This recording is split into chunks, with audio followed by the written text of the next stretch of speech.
Chers amis, bonjour. Jean Cocteau a 25 ans lorsqu'éclate la Grande Guerre. Le jeune poète, tel un papillon tout juste sorti de sa chrysalide, depuis la fameuse exhortation de Serge Diaghilev, « Étonne-moi », et son déracinement lors de la création du Sacre du Printemps d'Igor Stravinsky, est sur tous les fronts. Celui de la peinture, de la musique, du journalisme, de la poésie et celui de la guerre, évidemment. Puisque, bien que réformé, il s'est engagé en août 1914 à la Croix-Rouge où il est chargé de tâches humanitaires et qu'il participe en septembre au convoi d'évacuation des blessés en Champagne alors que Reims est bombardée. Pendant ces 4 années tumultueuses, il échangera avec Eugénie, sa mère, qu'il adore, une correspondance assidue.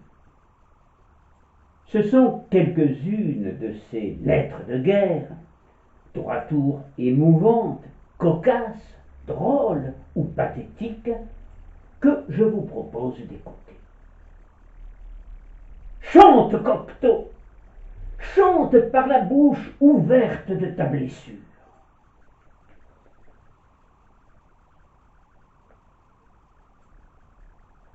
Les uns, samedi 7 mars 1914, 6 mois avant le déclenchement de la guerre. Chérie, comme j'ai eu raison de partir. Stravinsky enthousiaste. Projetons de belles choses sur une neige fondante. Climat tiède, vent du sud. Je pense tendrement à toi et t'écrirai demain dimanche. Jean. Les uns, 8 mars 1914. Ma chérie, que tout est beau. Ce matin, dimanche, le brouillard cesse et la pluie. Cloches, cimes éblouissantes, hôtel de bois et chaleur. Promenade en pleine neige, le pied enfonce et ne se mouille pas. On respire un sorbet d'azur. Le soleil chauffe comme au mois de juillet. Jean.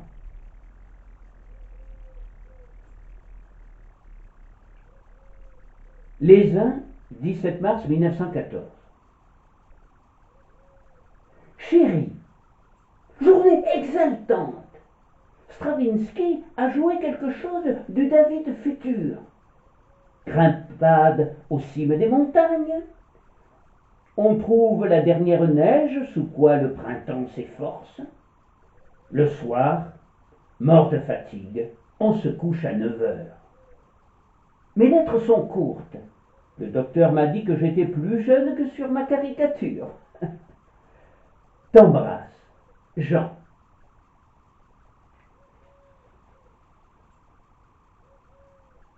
Paris, 7 août 1914, 7 jours après le déclenchement de la guerre.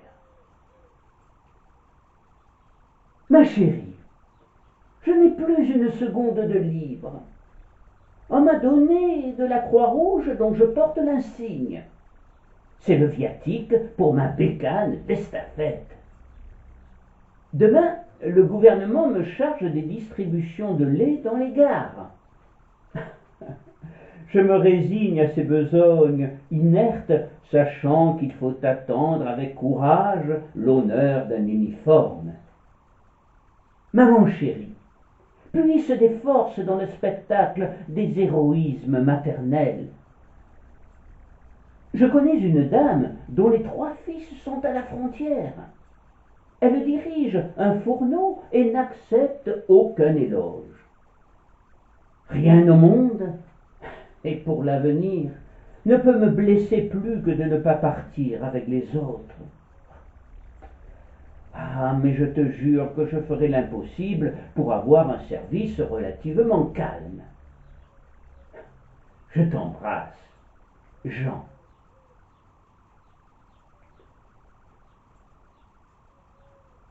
Maison Laffitte, 10 août 1914.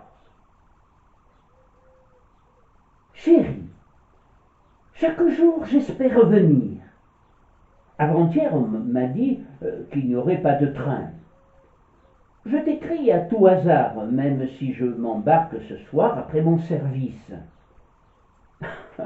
Je suis laitier. Encore un déguisement comique. Jean.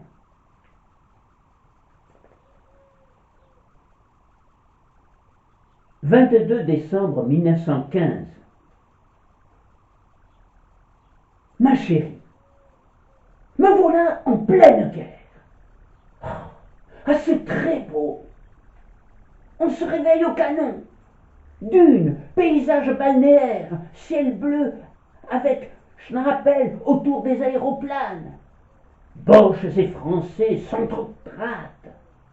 Malaise d'être neuf parmi de vieilles coutumes. On gêne, mais on se gêne, et tout s'arrange.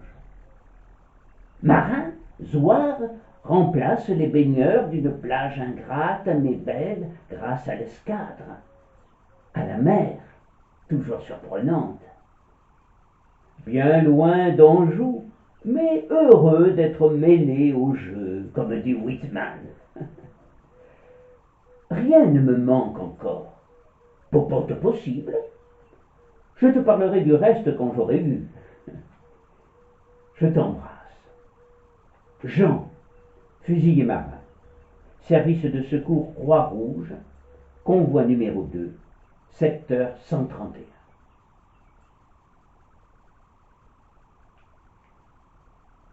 Le sol s'engraisse de nos pleurs et se lave avec des tempêtes. Il y aura toujours des fêtes. Il poussera toujours des fleurs.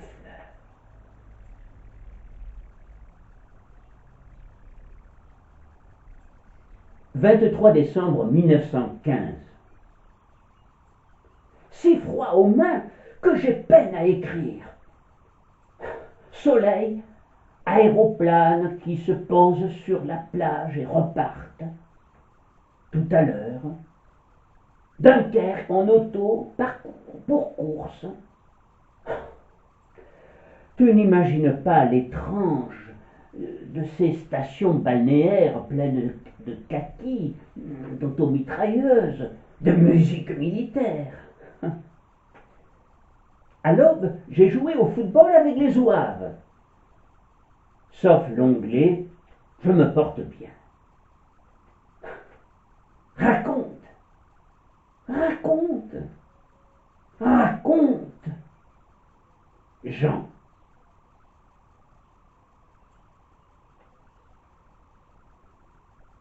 « 24 décembre 1915. Ma chérie, que se souhaiter?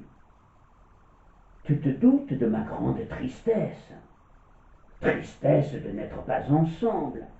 Tristesse de sortir à 6 heures du matin en pleine tempête.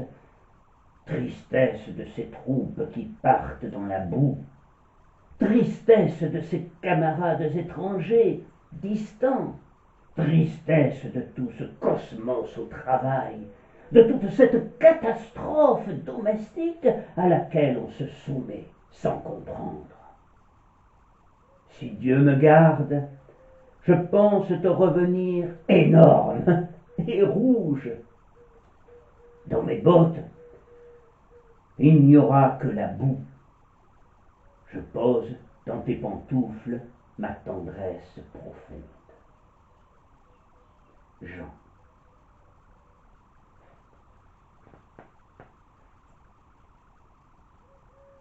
« 25 décembre 1915.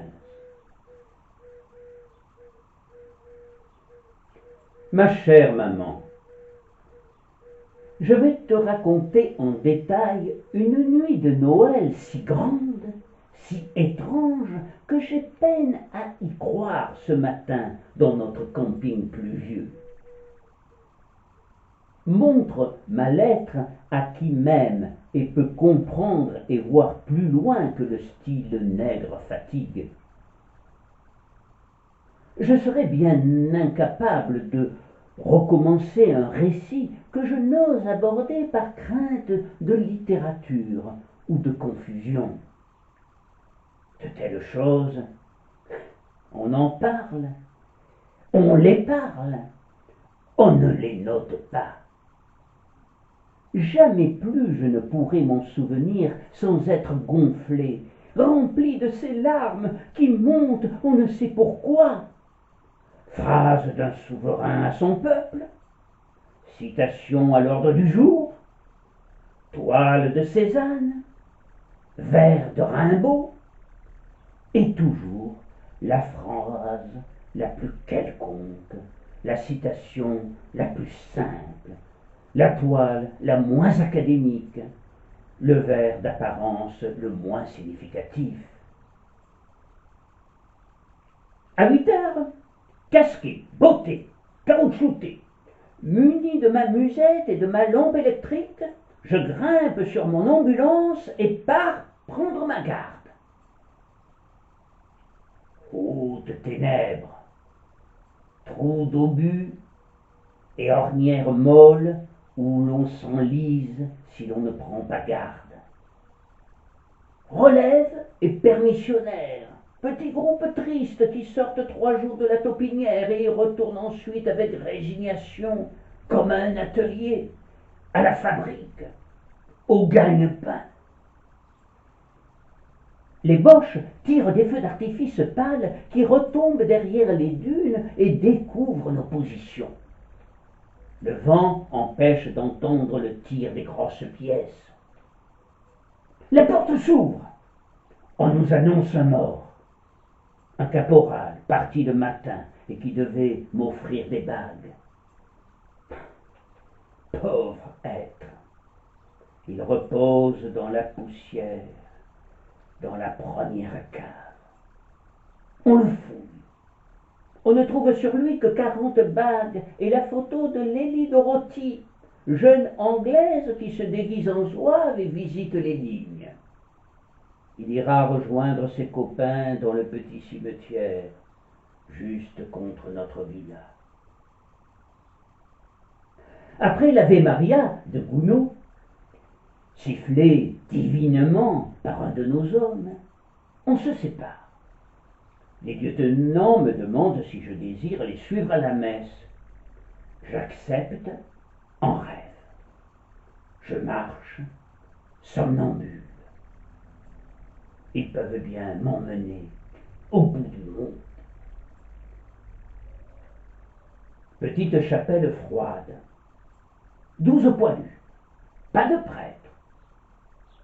Mes compagnons me décasquent, enlèvent leur barberie, se déchargent de leurs cannes et de leurs lampes électriques et endossent la robe de dentelle.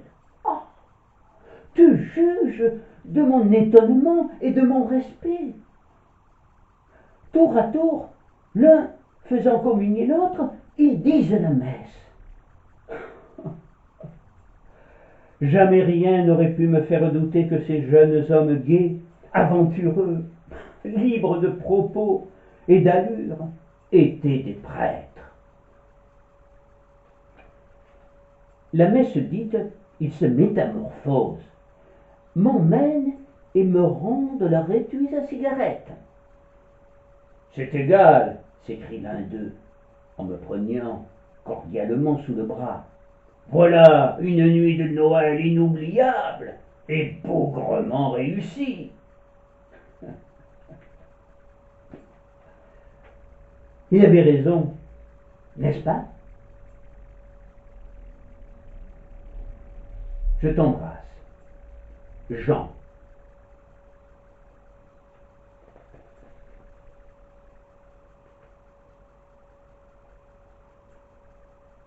3 janvier 1916. Ma chérie, que de travail et bien triste. Foule de pauvres nègres couverts de leurs fétiches. Les gris-gris auxquels une foi profonde les attache. rien ne l'ébranle. Un nègre est-il blessé au crâne? C'est que pas gris-gris canne. Ou bien bon gris-gris tête. Ou seulement cinquième balle à tête. D'autres gris disent gris-gris, y a bon pour fusil, bon pour coupe-coupe, bon pour baïonnette, bon pour rivole, mais pas gris-gris pour canon.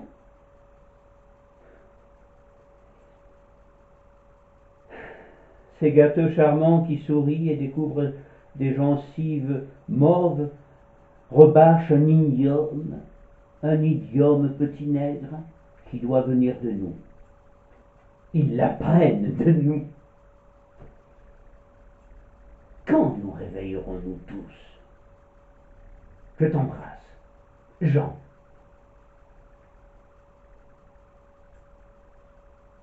« 9 janvier 1916. Chérie, que je suis sale, et le paysage est si propre, contraste hideux. Neige opulente, ma crasse en relief sur tout cela qui miroite le long d'une mer grise. Les oives insistent pour que j'écrive quelque chose, trop de travail. Et bientôt l'express, verrai au retour. J'ai rêvé à toi toute la nuit. Tu venais à la Guitoune par le tunnel de mer et tu avais donné rendez-vous à Marthe. Je ne savais comment vous cacher.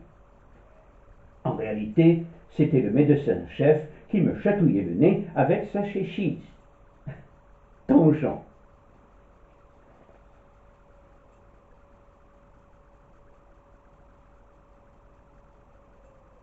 « 14 janvier 1916. Ma chérie, je t'écris de mon lit, non malade, mais repos sage après jour et nuit de tranchées. Dans l'énorme ville cave, dans le labyrinthe de sable, de sacs, de fer, de tôle, de limailles, d'eau, de plâtre, de mottes, de planches et de rondins, j'étrangle d'émotion. Au bout de 10 minutes, on est perdu comme un colin-maillard. On cherche la mer et les boches. Du reste, pas un phénomène de courbe. Les balles arrivent de droite et de gauche. Les grosses chandelles romaines blanches, clairs de lune tout autour. On se demande où l'on est à découvert et l'on s'abrite. Tendresse. Jean. Postscriptum. Si 4 sous étaient possibles, gratitude. Ne me gronde pas, je ne sors jamais avec des autres pour ne pas rendre les dépenses, ce qui d'ailleurs m'arrange. Au segment de l'éclusette, on meurt à merveille. On allait prendre l'air dehors, on fumait sa pipe, on est mort.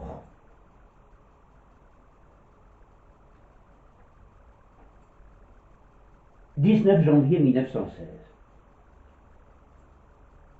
Chérie, malgré le superbe bas All England, en neige chaude, le froid aux pieds augmente et gâche tout.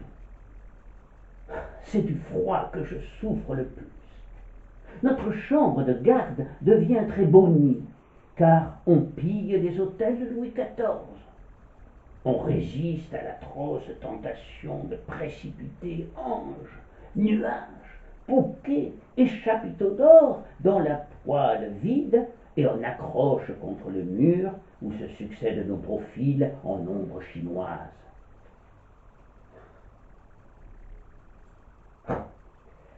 Difficile écrire. On chasse un moineau et on casse toutes les chaises. Tendresse. Jean.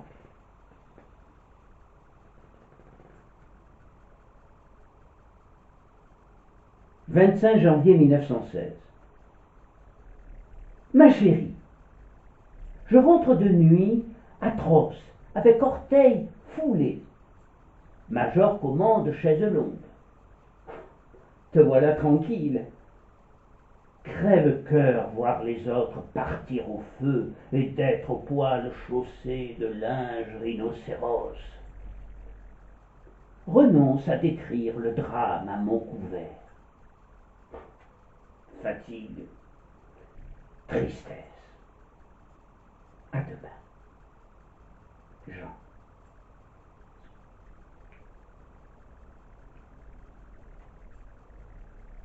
« 28 janvier 1916.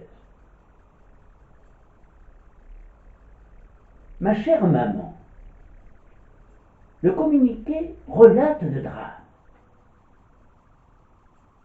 Pour notre coin, les 2 lignes semblent courtes. Se douterait-on du marasme des Zouaves au milieu d'un naufrage de sacs, de planches, de vanneries, de ténèbres volcaniques, de leur héroïsme, de leur solidarité, de leur patience à reconstruire comme des castors avec du sable et de l'eau la grande ville creuse, toute détruite. Michaud, le cycliste de l'ambulance, se trouve nez à nez avec un Boche dans une sape. Il lui donne une paire de gifles, tire la langue et sort à reculons. Je l'emmène de force, prétendant marcher sur les mains sous quelques-unes des 20 000 marmites, 40 000 au moins, dont parle notre communiqué. Il répétait comme une machine: « Ah, les vaches! Ah, les voyous! Ah, les vaches! Ah, les voyous! » Tu parles de vaches, tu parles de voyous. Au poste de Newport, on s'écrase. Major est toxicologue. Un médecin de Marseille, évanoui de peur, tourne de l'œil et traite les autres d'absurdes fanfarons.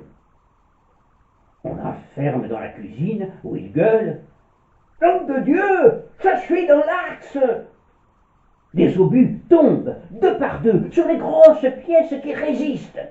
Un tirailleur, laqué de sang et de sueur, se lamente. Il appelle: « Mohamed! Mohamed! Mohamed !» pendant 1 minute, puis il invective les Éphrussis. Je suppose, à l'entendre: « Éphrussis! Éphrussis !»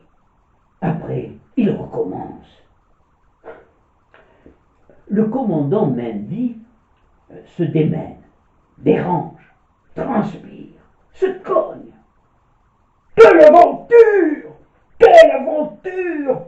Nous mourrons tous! Oh, téléphonez, que diable! Que faites-vous là, Cocteau? Vous dormez? Il dort! Il est fou! Vous n'entendez donc pas? C'est la fin du monde!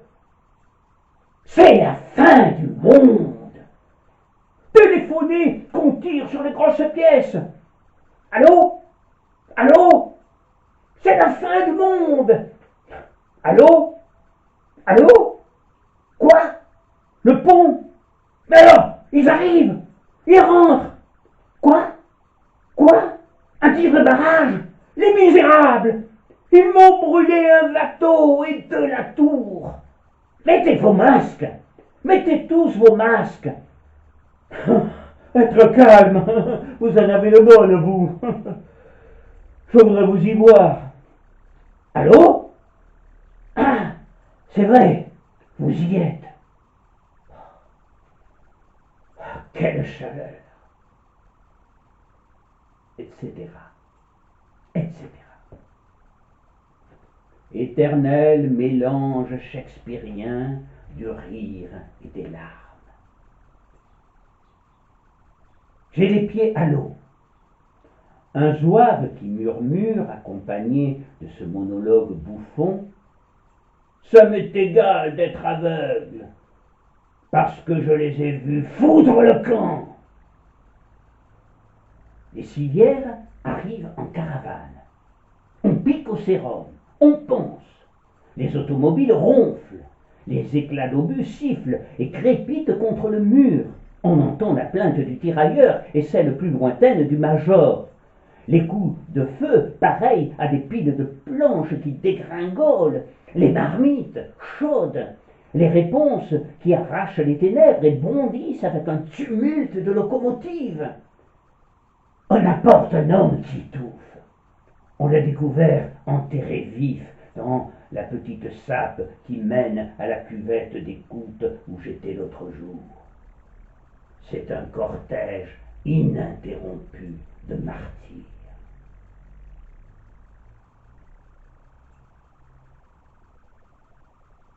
Clovis! Clovis! C'est le mot d'ordre. On le répète 30 fois de suite. C'est le leitmotiv de cette nuit où les boches ragent. Car c'est de la rage, avec tout ce que la rage comporte d'inefficace. Il n'arrive à rien. Ils abîment du sable et quelques hommes. Ils perdent du monde et n'avancent pas d'un pouce. J'essaye de te peindre une scène impossible à peindre. Ah, il faudrait la plume de Tolstoï qui entasse les détails, ou de Dostoïevski, la marge expressive qui exprime par le silence, l'odeur, le vacarme, les lampes qui fument, le poil, suicide, etc., etc. Certaines pages de La Guerre et Paix, où le prince est étendu à l'ambulance, et certaines strophes de Whitman, un peu de Courteline, et on arrive à se rendre compte de cette apocalypse chez le concierge. Te quitte, car le drame recommence autour de moi. Jean.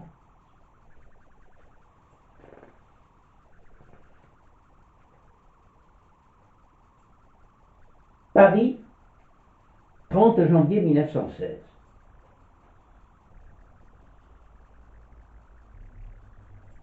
Eugénie à son fils Jean Cocteau.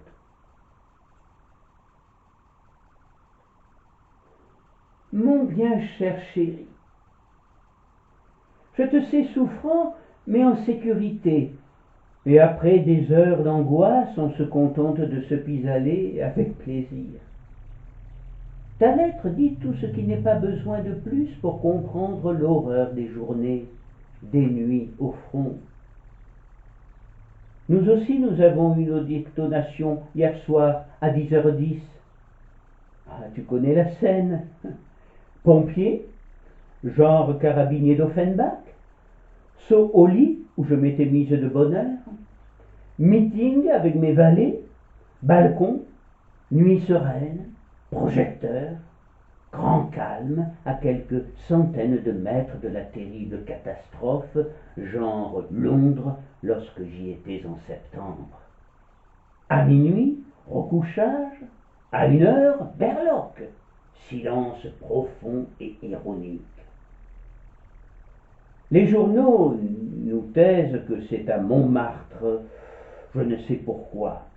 Représailles sans doute de la visite d'un autre à Fribourg-in-Brisgau. Cette apparence d'insécurité ne me déplaît pas. Nous avons donc, nous aussi, notre chose. Vous n'avez pas tout. Ce matin, je lis encore aviateur tué près Saint-Raphaël. C'est au-dessus de mon courage. Je vais aller déjeuner rue de Bellechasse. Que vais-je y entendre? Je te bise et te rebise, mon chéri. Eugénie Cocteau.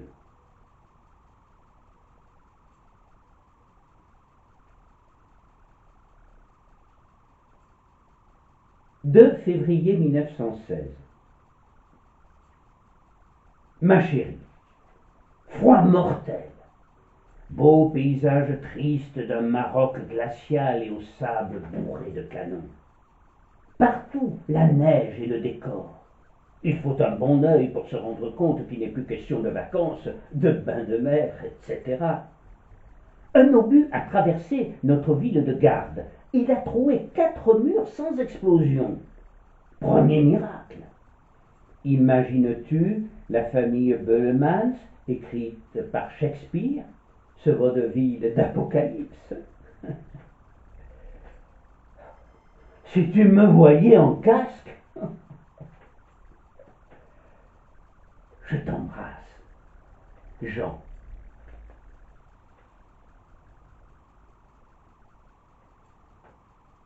3 février 1916. Chère maman, je rentre de ma garde au poste des tirailleurs. Martine Vésuve, arabe qui feigne syncope et qu'une grêle de gifles ressuscite. Ah, quel froid! Eugène et Angélure, c'est trop. Je t'aime, Jean.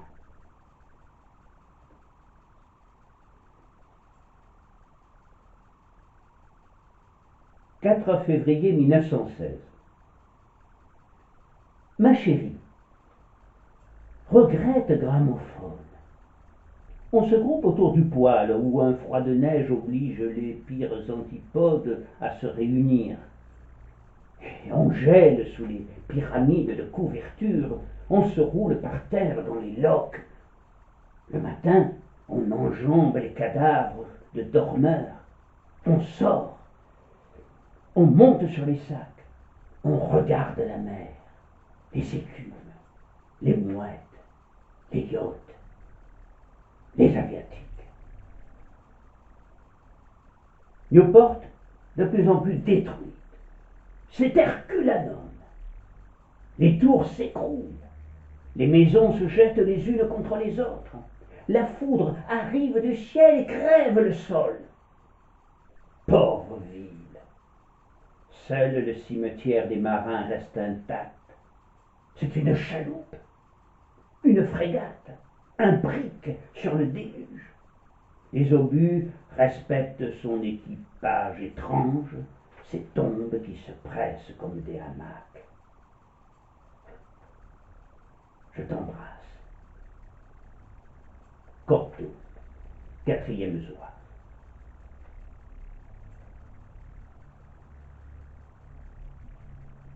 5 février 1916.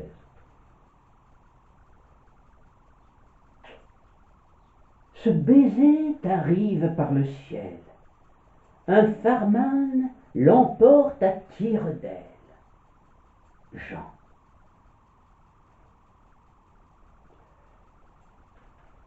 Eugénie à Jean Cocteau, 6 février 1916.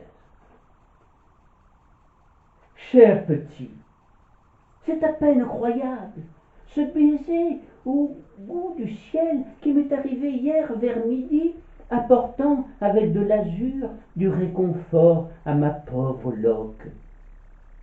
Tu as le sens de ce qui touche, de ce qui est bon, et si je te grogne souvent par esprit d'ordre et d'économie, vertu bien bourgeoise, hein? Je reconnais tous tes mérites. Je les aime, et j'en suis fier bien souvent. Et puis, un farman, un oiseau de la famille qui fait des héros. Je t'aime et je t'embrasse. Eugénie Cocteau.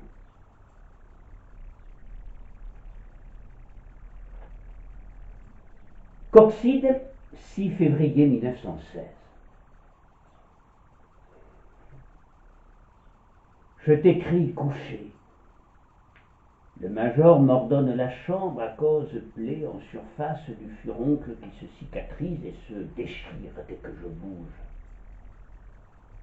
J'en profite pour lire Guerre et paix, avec table chauffante, et je regarde derrière la vitre l'ignoble climat, l'air au vitriol de Coxide. Croix-Rouge, cours des miracles, bronchite, rhumatisme, bras démis en aéroplane, etc., etc.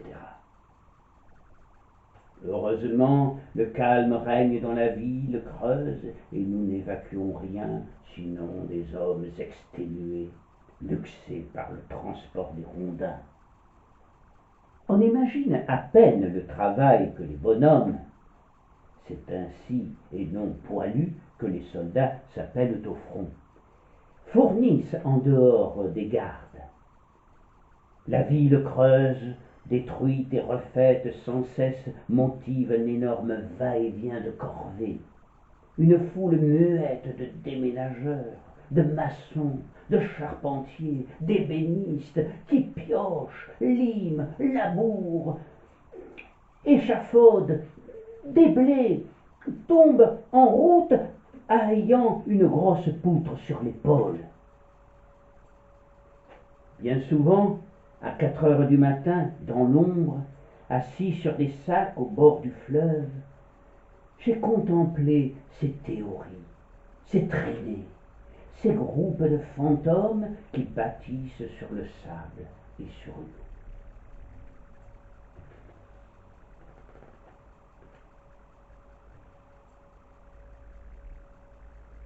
Ma chère maman, je n'ai pas le droit de me plaindre. Mais certaines natures sensibles à l'excès souffrent de leur mal et des autres. Il m'arrive de tourner de l'œil quand je pense à ces pauvres Arabes qui feignent des syncopes à force de désespoir. On les racle et on rigole. Peut-être la fièvre qui leur brûle les yeux, qui leur glace les os et le cœur, et qui ne monte pas le mercure, est-elle une fièvre profonde, plus atroce qu'on imagine? Ainsi souffrent les enfants, et ils ne peuvent expliquer leur souffrance.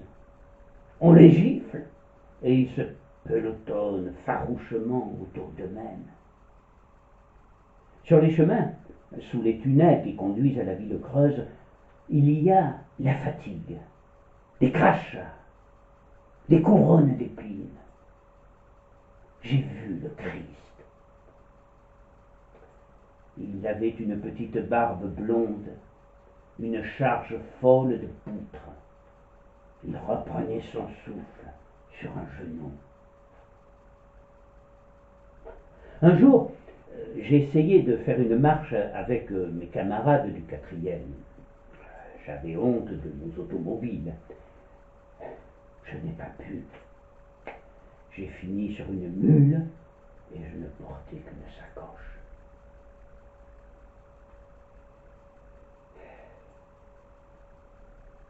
Et ces pauvres, ces martyrs, chantent, s'étonnent qu'on les serve, au point qu'ils veulent toujours payer les boissons chaudes qu'on leur offre. Il y en a qui refusent parce qu'ils n'ont plus de sous. Je me demande combien grande sera l'ingratitude, et je sais qu'ils trouveront cela naturel, que les bonhommes trouveront cela tout simple, m'accueillant la moindre reconnaissance avec surprise. T'embrasse, Jean. Eugénie, à Jean. 7 février 1916. Cher petit, je comprends tout ce que comporte de pénible tes souffrances, ton inconfort et peut-être le manque de soins et de tendresse. Ceci peut te paraître présomptueux de ma part. J'espère que le furongle surtout ne prendra pas les proportions de celui que je t'ai si médiocrement soigné cet été. S'y inclut un article de La Liberté en parfait accord avec ce que tu dis. Hier soir, P. Zeppelin, mais l'Angleterre. Je ne vis pas. Mes 24 heures pour retourner à Londres, où on va en 6 heures en temps de paix. Tout est impossible. Au revoir, cher petit. Je t'aime et je t'embrasse toujours plus. Eugénie Cocteau.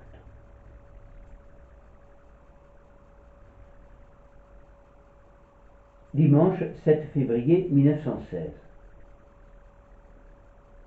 Ma chérie, j'ai eu tort de te confier mon découragement, car ces sortes de choses, de loin, les déforment et troublent ceux qui nous aiment. J'ai du reste bon moral, c'est-à-dire que mes défauts me servent, que je trouve un refuge dans ma planète, dans ma direction de somnambule. Route froide, boueuse, longue. La mer couleur d'huître et glaciale mouille l'os à distance. Très maigre, mais vainqueur des furoncles. Je peux reprendre mon travail qui me console à recevoir tes lettres, vos lettres, tes paquets, à lire Guerre épée, à réunir mon poème. Rien de neuf. La dernière gentillesse, c'est de répondre que, sous couleur de littérature, je prends des fiches pour les francs-maçons. Moi. Je t'embrasse. Jean.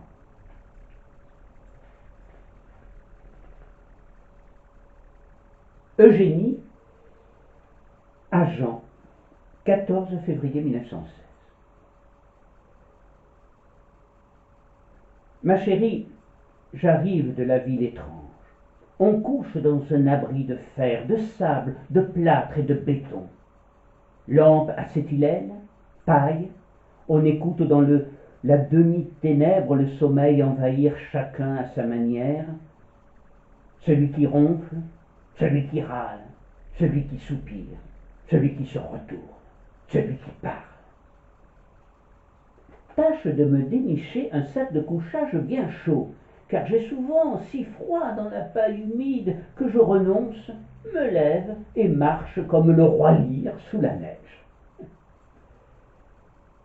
La neige manquant au raflet, il neige, sans doute pour me faire coïncider mieux avec l'extraordinaire Tolstoï, qui étonne de ligne en ligne à force de vérité méticuleuse, à la Proust, et d'immenses rêveries slaves.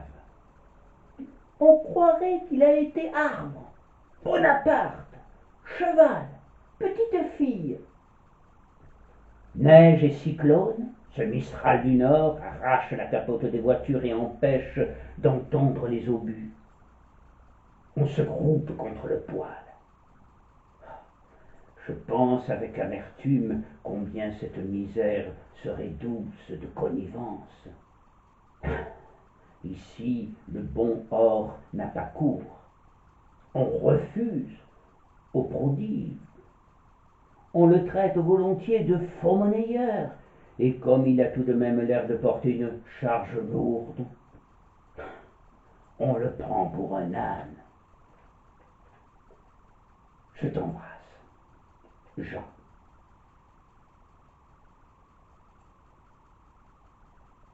16 février 1916 au soir. Ma chérie, j'ai oublié de te dire que cette nuit, au clair de lune, les décombres d'une petite église, dans ces décombres j'ai découvert une vierge de Lourdes, oh bien médiocre, mais devenue belle, transfigurée par le drame. Je la garde dans ma chambre. Tu verras comme cette croûte émeut davantage qu'un chef-d'œuvre. Elle témoigne. Il reste un peu d'or à son chapelet, un peu de rose à son voile, un peu de bleu à sa robe. Elle témoigne. Bonsoir, Jean.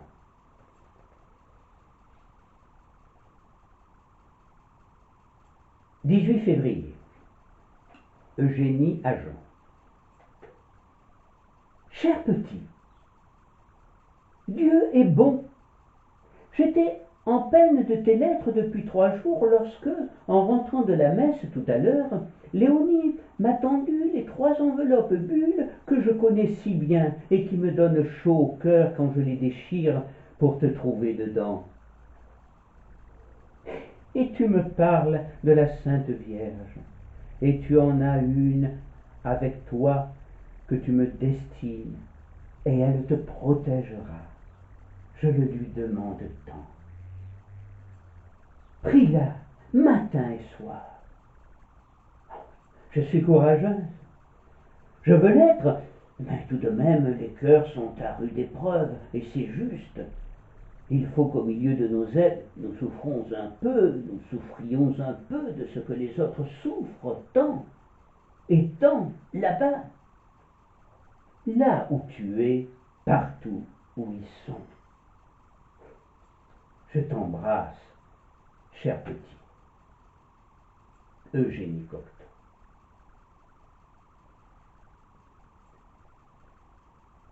20 février.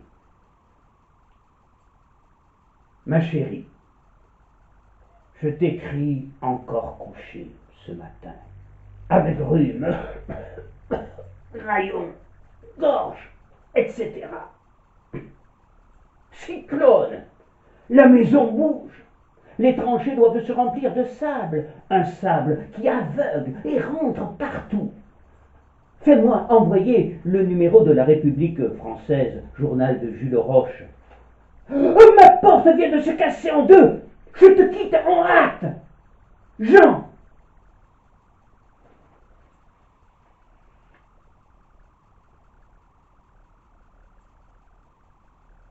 Eugénie, à Jean.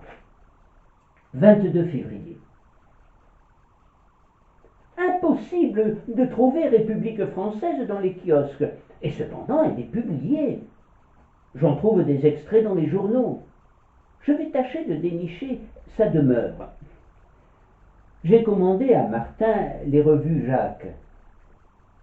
Si c'est aussi dénué d'intérêt que le numéro 15 février que je t'enverrai, je regrette mon argent. Peut-être trouveras-tu tes compensations dans ces camarades de revue. Baiser. Eugénie Cocteau.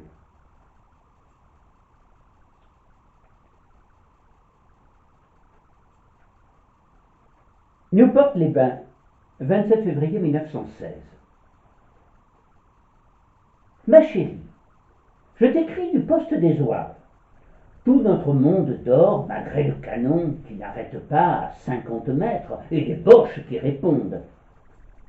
Le 75, c'est comme une grosse bouteille de champagne. Le 90 éclate comme du nickel, précédé de sa lueur rose. Journée genre prodige. Déjeuner à la table du colonel, où on accède par un nord-sud labyrinthe. Impossible, hélas, raconter la conversation et les épisodes pleins d'intérêt. Le jeune lieutenant, promoteur de la gaffe anale, faisant une gueule toute longue à ma gauche. Automobile pleine de malades. Aller-retour, ambulance, charmante villa, dîner avec Major ineptes. Major se couche et Festival Zouave commence. Les victuailles sortent comme par enchantement des cantines et de mes poches. Je leur raconte des histoires et je les quitte pour t'embrasser tendrement et rêver à longe sur la paille. Jean.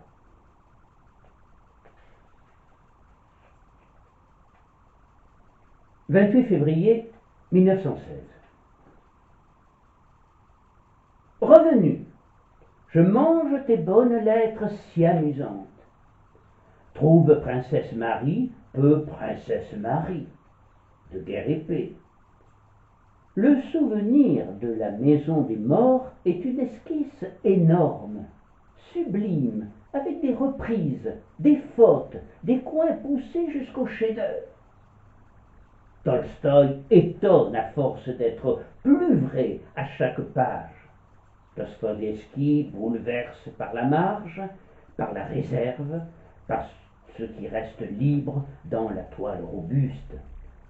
Il bâcle à la fin, comme Stendhal, comme les improvisateurs, les poètes, ceux qui inventent, qui ne peuvent achever leur victoire de la Marne. Il existe entre Tolstoï et Dostoïevski la différence qui existe entre Rimsky et Moussorgsky.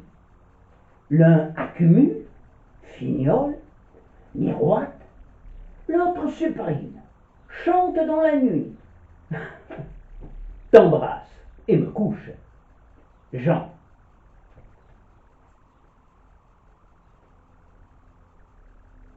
1er mars 1916. Chérie, trop fatigué pour écrire lettre, abîme de fatigue, t'aime et te bise. Newport, 8 mars 1916. Ma chérie, rhume en béton. Il doit bien être impossible d'imaginer cette guerre sans vivre le nez dessus. C'est toujours lu et moins qu'on ne se représente, comme pour la prise de Troie et la Passion. T'embrasse, Jean.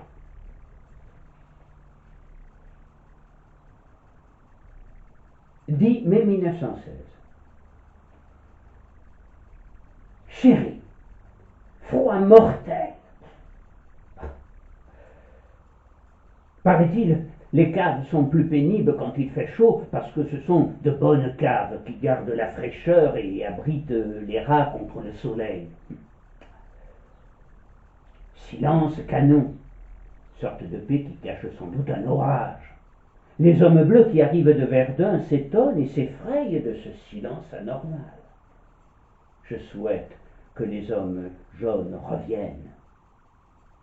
Les Boches nous ont envoyé un message par lequel ils annoncent aux Français qu'il leur reste un jour à vivre. Attente assez moustillante. T'embrasse, Jean.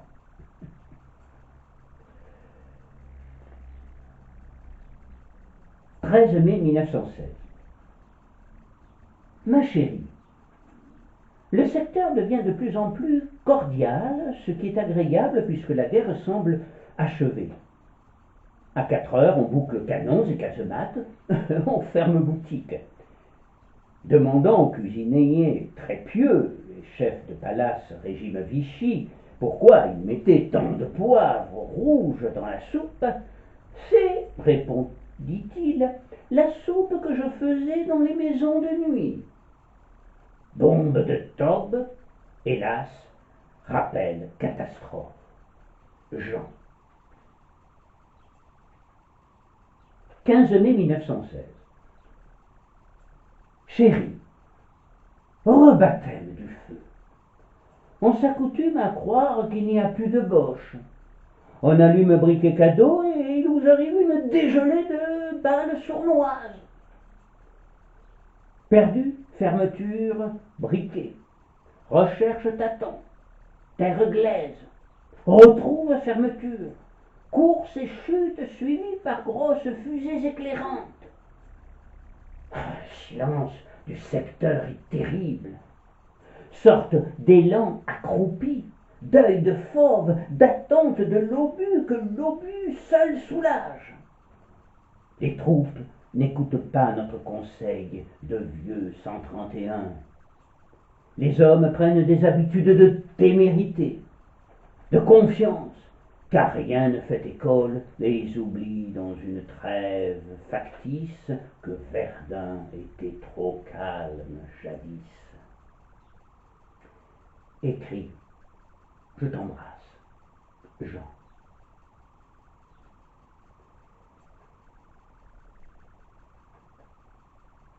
17 mai 1916. Ma chérie, je ne t'ai pas écrit hier parce que je traverse une petite crise de sinusite, peut-être rhume des foins, et que le travail ne laisse pas une minute de libre.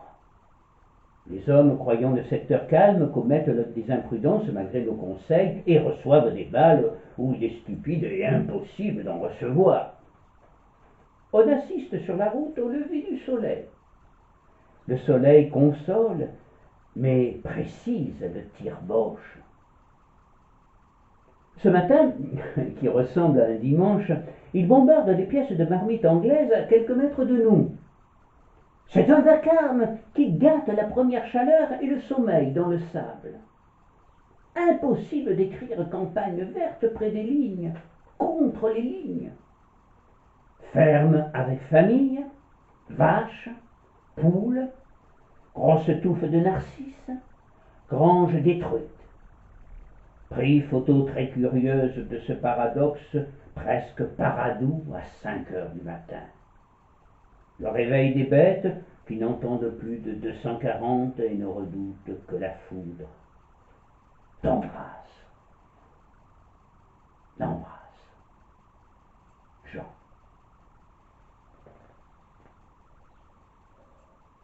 « 20 mai 1916.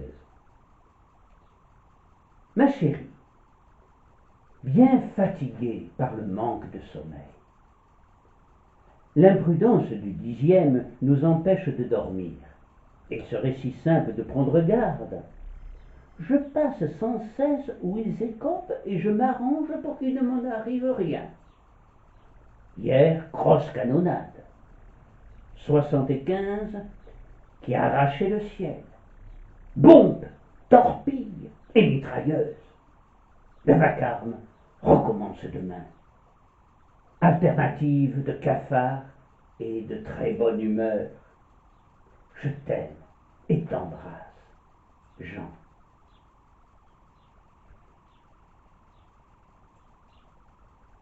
21 mai 1916. Chérie, fatigue des mâchoires, des jambes, du sinus, oubliez sommeil. On se lève d'une spectacle inouï. 40 projecteurs cherchent Zeppelin, genre invasion planète Mars. Terrible tentacule, antenne, protoplasme, de l'autre côté du monde. La foudre éclate. Des bolides tombent, on se cache sous son casque. La mitrailleuse vocalise comme la mort d'un avec gosier d'os. Je ne suppose pas qu'il n'existe rien de plus étrange que cette nuit pleine de moteurs, d'étoiles, de pieuvres, de cataclysmes. À l'aube, l'Asiatique, cadavre sur la mer. On ne savait pas avoir tué cet animal. Il émerge avec grosse croix de fer noir. Toutes les escadrilles se disputent sa prise. Les Belges, troussés jusqu'aux cuisses, se poussent des barques et tournent des films. Soleil, temps très agréable, et crier « Ta gueule !» au roi, n'ayant pas reconnu l'automobile. Ah, drame! Son klaxon devrait bien jouer première mesure d'hymne national. Il y a 15 jours, le père Mindy l'avait appelé imbécile dans les mêmes circonstances.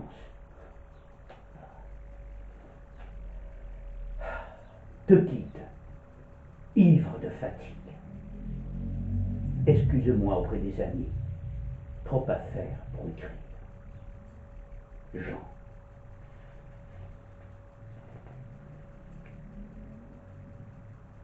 Paris, 6 juin 1916, Eugénie à Jean. Mon cher petit, froid, pluie, tonnerre, crainte que ce soit comme cela chez toi et que tu profites mal de ton congé. Nous n'y pouvons rien, pas plus qu'au déchaînement mystérieux qui bouleverse le monde. Donc, se soumettre. Quand quittes-tu Boulogne? Que je suis heureuse de savoir me passer de tout, et surtout de faire visite. Hier, je n'ai rapporté que tristesse, inquiétude et déception. Jean Dupuis a dit sur les événements des choses à vous faire froid aux os de désespérance, d'inutilité des sacrifices accomplis et à accomplir. Ensuite, une soirée, étrange milieu, étranges gens, où on a joué avec commentaire indispensable de la musique d'Éric Satie, qui a déchaîné le fou rire à tel point qu'on en pleurait. La pauvre mère Viennot s'est éteinte ce matin. 1000 baisers. Eugénie Cocteau.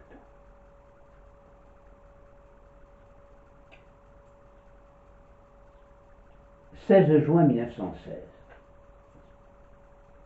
Chérie, impossible écrire à cause du froid humide contre lequel on n'est plus prémuni. Plume tombe de la main, figure se décompose, désir-travail disparaît. N'ayant rien à fiche, on se couche. Attendons peut-être du très neuf. T'embrasse, Jean. »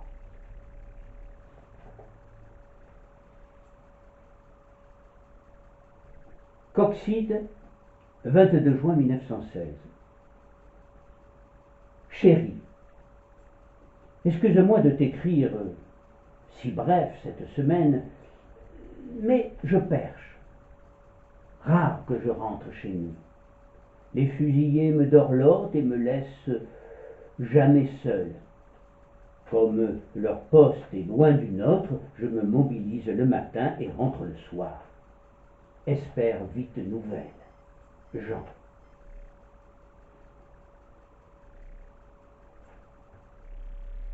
« 4 juillet 1916.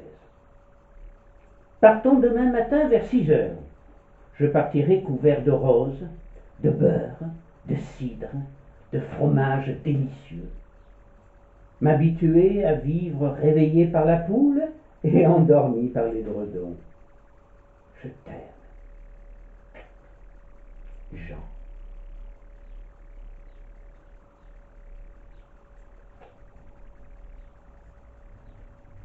10 juillet 1916. Ma chérie, toujours rien. Vivons ignares et prêts. Ordre d'attendre un signal. Cette trêve ne vaut rien à nos hommes qui s'émancipent avec des camoufleuses aux mains vertes. Je t'embrasse, Jean. 20 juillet 1916. Ma chérie, 3 lignes. On déménage encore la tente.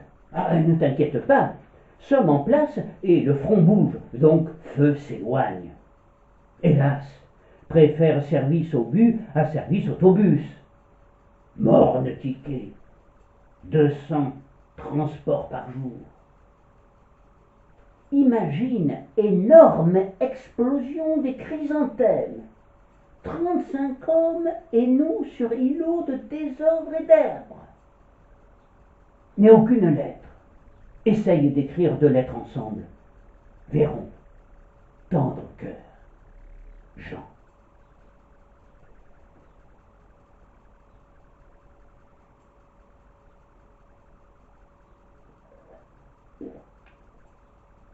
Noël 1916.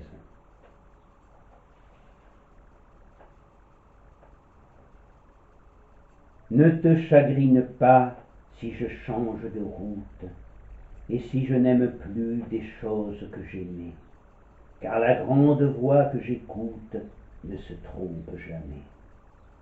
Elle ordonne, elle guide, et la mère qui soigne, qui berce, sourde à cette voix, regarde assise au bord des mois grandir un enfant qui s'éloigne. Mais un silence les rapproche. Le bruit des morts est impuissant. Impuissant le bruit des reproches contre le silence du sang lorsqu'ils sonnent les mêmes cloches.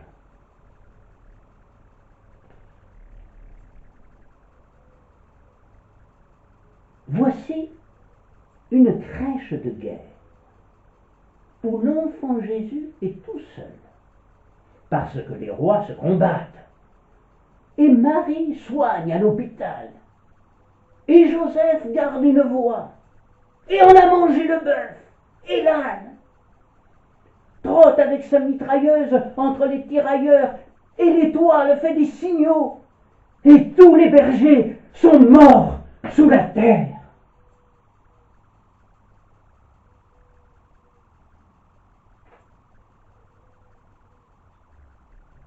« 1917, Cette nouvelle année de guerre sera particulièrement dramatique sur le front. Le moral des soldats est au plus bas, les bombes pleuvent sur toute l'Europe, mais voici que les Américains, colosses de bronze qui bondissent sur l'eau dans des tanks ripollinés, entrent dans la guerre.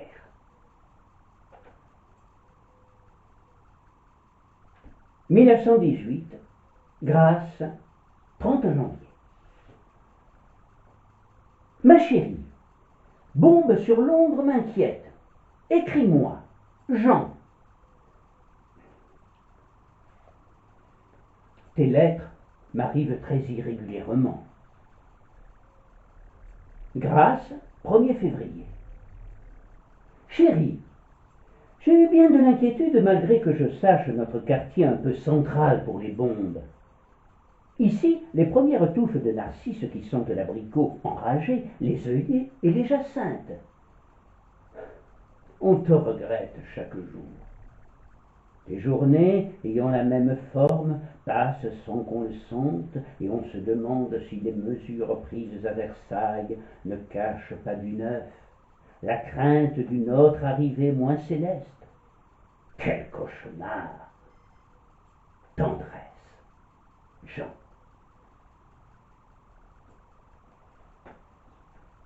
Paris, 30 avril 1918. Ma chérie, comment vas-tu ce matin? Je viens de manger une boîte de sardines, une pomme et du miel. Tu vois que je ne suis pas à plaindre. Reste longtemps. Ta lettre embaume l'herbe mouillée, l'oiseau dans l'arbre, la campagne qui continue son travail de vache et rumine le dernier printemps que nous avons avalé sans mâcher, comme le reste. Tout le monde demande de tes nouvelles. Les Américains étonnent par une ardeur un peu myope. Voici à peu près leur chanson de route favorite. Demain, ce sera la tranchée. Lundi, tu recevras une balle.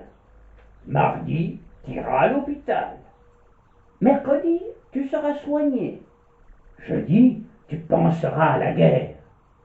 Samedi, tu retourneras à la guerre. Dimanche, ce sera la tranchée. Lundi, tu recevras une balle, etc., etc. Le tout sur un rythme de psaume lugubre. Un peu drôle de peuple. Écris vite. Je t'embrasse. Jean. Paris, 3 juillet 1918. Journée de gloire et de ouf. Obtenu ce matin réforme définitive. Heureux de la réforme. Demain, on fête l'Amérique. En somme, bon 3 juillet. Je t'embrasse. Jean. Eugénie à Jean. Paris, 14 juillet 1918.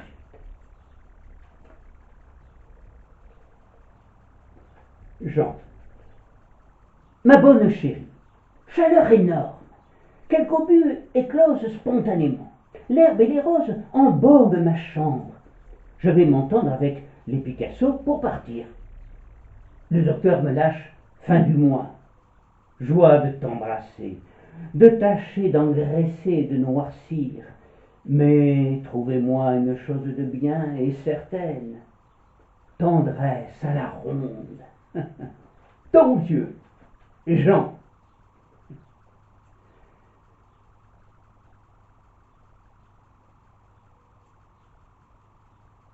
« 15 novembre 1918. Maintenant, la guerre est finie, et la neige tombe du ciel sur tes cheveux, sainte Eugénie, comme les anges de Noël.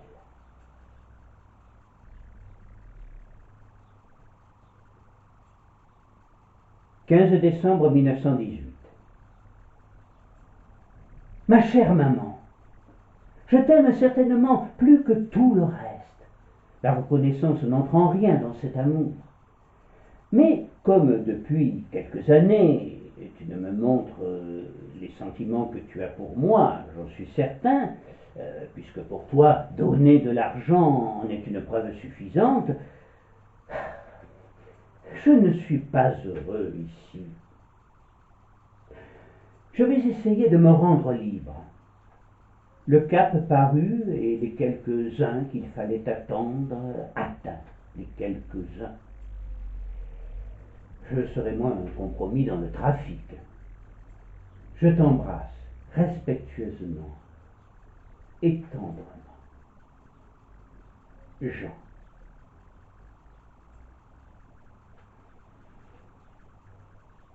Noël 1918. 1919 fait cesser la guerre aux discordes cruelles.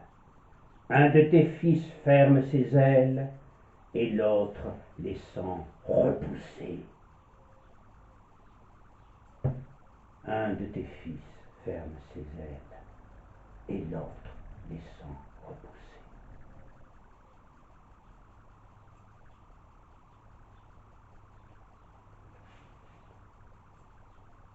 Je vous remercie.